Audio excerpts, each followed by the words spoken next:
Assalamualaikum warahmatullahi wabarakatuh. Semangat pagi adik-adik semuanya. Mudah-mudahan dalam keadaan sehat walafiat ya, dan tetap semangat belajar bersama Ibu. Hari ini kita akan melanjutkan materi kita tentang operasi hitung desimal. Kita akan belajar tentang perkalian dan pembagian desimal. Oke, pada pertemuan sebelumnya kalian sudah belajar perkalian desimal dengan bilangan yang sederhana, sehingga kalian tidak perlu mengalihkannya secara bersusun, ya kan? Kalian tinggal mengalihkan 4 dikali 3 jadi 12 untuk soal ini. Kemudian kalian lihat berapa angka di belakang koma seperti itu. Nah, sekarang kita akan menghitung desimal ini jika angkanya lebih banyak. Maka kita harus mengalihkannya secara bersusun seperti ini ya. Langkah pertama, kalian mengalihkannya seperti perkalian biasa. Kalian anggap aja komanya ini tidak ada dulu. Jadi kita kalikan seperti ini, berarti kita lebih aman mengalihkan dari bawah ke atas karena nanti hanya dua susun ya. Kalau dari atas ke bawah nanti akan ada 4 dikali 2 hasilnya 8. Kemudian 4 dikali 5 hasilnya 20. Kita tulis nolnya nyimpen 2. Kemudian 4 dikali 3 hasilnya 12. Ditambah simpenannya hasilnya 14. Kita tulis 4 nyimpen 1. Kemudian 4 dikali 1 hasilnya 4. Tambah simpenannya 1 tadi berarti 5. Oke, yang satuan sudah habis perkaliannya. Sekarang yang puluhan ini kita kalikan. Di sini kita kosongkan ya. 1 dikali 2 hasilnya 2. Kemudian 1 dikali 5 hasilnya 5. 1 dikali 3 hasilnya 3. 1 dikali 1 hasilnya 1. Oke, sekarang kita tambahkan. Nah, 8 tambah 0 hasilnya 8. 0 ditambah 2 hasilnya 2. 4 ditambah 5 hasilnya 9. 5 tambah 3 hasilnya 8. Nah, ini 1.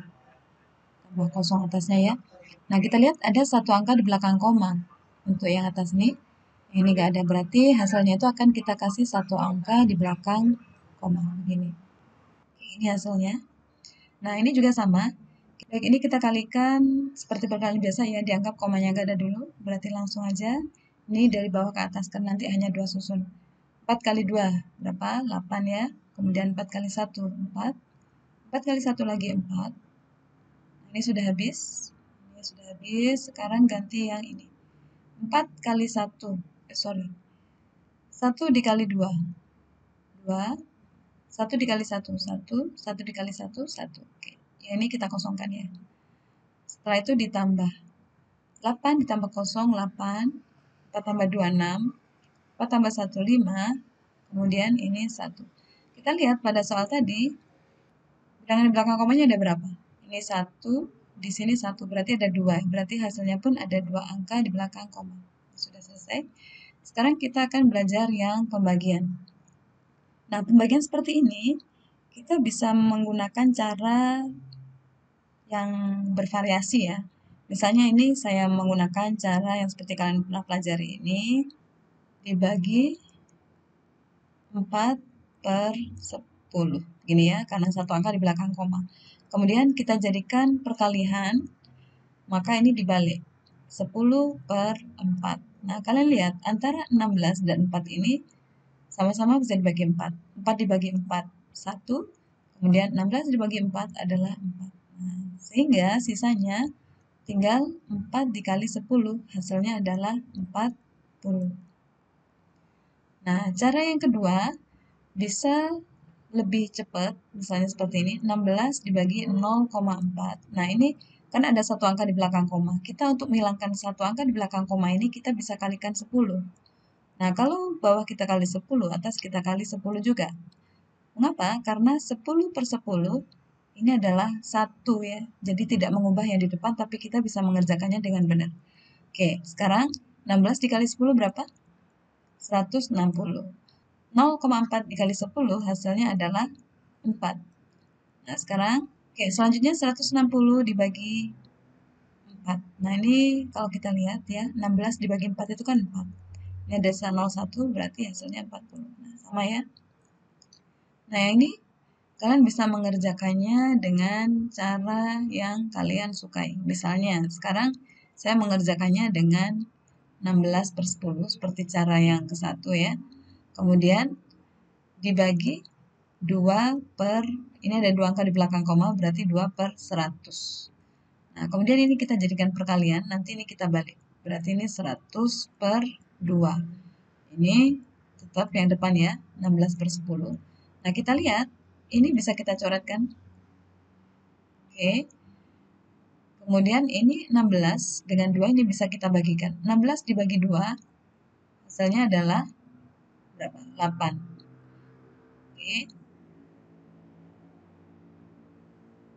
Berarti kita tinggal mengalihkan antara 8 ini dengan 10. Hasilnya adalah 80. Oke. Bagaimana? Bisa dipahami ya? Selanjutnya adalah waktu kalian untuk berlatih soal. Ibu sudah punya 2 benda nih untuk kita belajar hari ini. Yang pertama adalah rafia, yang kedua adalah tempe, makanan yang kelihatannya sederhana tetapi sangat menyehatkan bagi tubuh kita. Oke, baik. Ibu juga memiliki penggaris yang bisa kita gunakan untuk mengukur ya. Nah, tantangan yang pertama, tali sepanjang ini Ibu minta kalian menentukan panjangnya hanya dalam 1 kali pengukuran saja. Menggunakan penggaris ini. Apa yang bisa dilakukan? Ada ide? Ya, tentu saja kita akan melipatnya dulu ya. Baik, kita akan melipatnya. Sehingga nanti bisa diukur menggunakan penggaris 1 kali pengukuran saja. Oke, kita pastikan lurus. Dan saya lipat beberapa kali. Sudah ya? Sudah lipat sama. Kemudian ini saya akan hitung separuhnya. Hitung separuh ya. 1, 2, 3, 4, 5, 6, 7, 8, 9, 10, 11, 12, 13, 14, 15, 16. Jadi separuh ini ada 16, berarti ada berapa? Ya, 32. Ada 32 lipatan. Dan sekarang Ibu akan ukur panjang dalam kondisi terlipat seperti ini. Nah, lihat di sini. Pastikan saat mengukur dari 0 ya. Oke, dari 0. Hasil pengukurannya adalah 14. Oke, 14,1. Dan tadi jumlah lipatannya ada 32. Kamu bisa menemukan panjangnya kan sekarang? Silakan ditulis. Itu untuk soal yang ke-1. Soal yang kedua, Ibu akan menggunakan tempe ini. Nah, di sini kita memiliki berapa iris tempe? Kita hitung 1, 2, 3, 4, 5, 6, 7, 8. Ada 8 iris tempe. Ibu akan ambil 1. Ya. Kemudian saya akan ukur lebarnya. Lebar 1 tempe ini. Pastikan dari 0. Lebarnya adalah 1,3. 1,3 cm. Ini tadi 8 iris ini tadi dari 1 tempe. Kalau setiap iris itu 1,3, jadi 1 tempe itu mula-mula tadi berapa panjangnya? Ya, kalian bisa tentukan. Itu yang kedua. Sekarang yang ketiga, saya akan mengukur panjangnya ini. Panjangnya berapa ini? Panjangnya adalah 8,1. 8,1. Jika saya memiliki irisan tempe seperti ini sebanyak 50 buah, saya bariskan ya. Nah, untuk ini.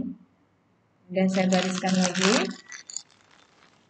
Ini 50 buah memanjang begitu ya.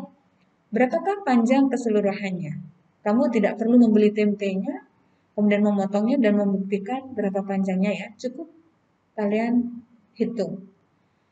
Oke? Bisa? Jadi ada 50 iris, ditata memanjang seperti ini. Berapa panjang semuanya? Jika setiap ini panjangnya adalah 8,1 cm. Itu pertanyaan yang ketiga. Sekarang pertanyaan keempat, pertanyaan terakhir. Jika ini akan saya jadikan tempe yang tipis-tipis, saya akan potong menjadi 0,3 cm. Setiap irisnya 0,3 cm. Nah, kira-kira nanti akan menjadi berapa iris ini? Satu ini akan menjadi berapa iris dengan ukuran 0,3 cm. Oke, itu pertanyaan yang keempat. Gimana? Bisa ya? Selamat menghitung. Kerjakan dengan caranya ya. Nanti akan Ibu sediakan tempat mengirimkan tugas ini di Google Classroom. Selamat belajar. Jumpa lagi pada pertemuan selanjutnya insya Allah. Wassalamualaikum warahmatullahi wabarakatuh.